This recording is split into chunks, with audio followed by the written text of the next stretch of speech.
Okay, now we start example 3.1 of chapter momentum and angular momentum, classical mechanics. So it's very important for the exam point of view.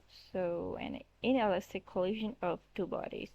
So what does it mean by inelastic collision?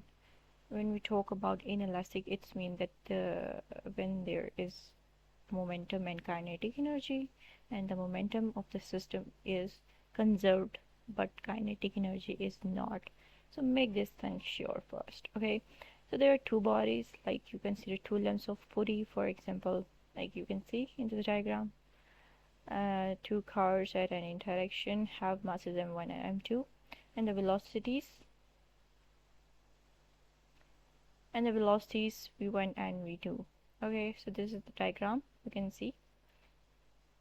We have to find actually the velocity mean. This is the final velocity. So let's go towards numerical.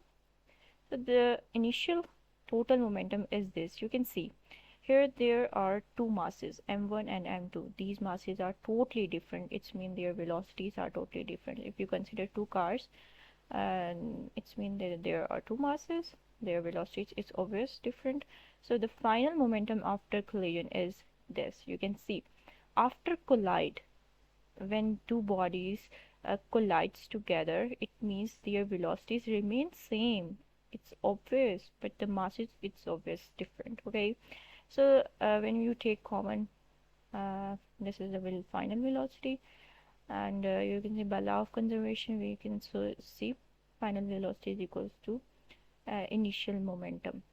Final momentum is equals to initial momentum. How?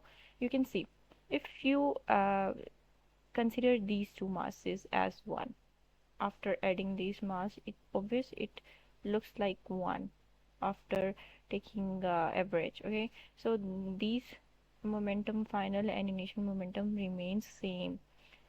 So we can see after putting values of final momentum and initial momentum, you will get the final velocity, which is equals to the average of these two individual velocities and corresponding their masses m1 and m2.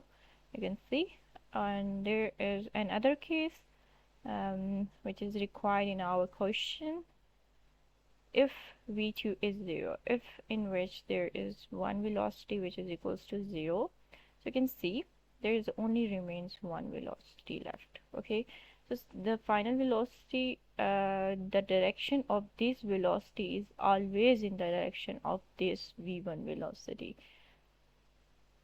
And further you can see there is a reduction in between masses. So this question, this division shows that there is some reduction.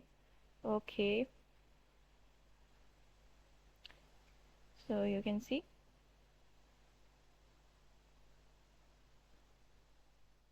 okay, yeah, so there is some reduction in masses, and the final loss is equals to this v1. So this is our required answer. Thank you.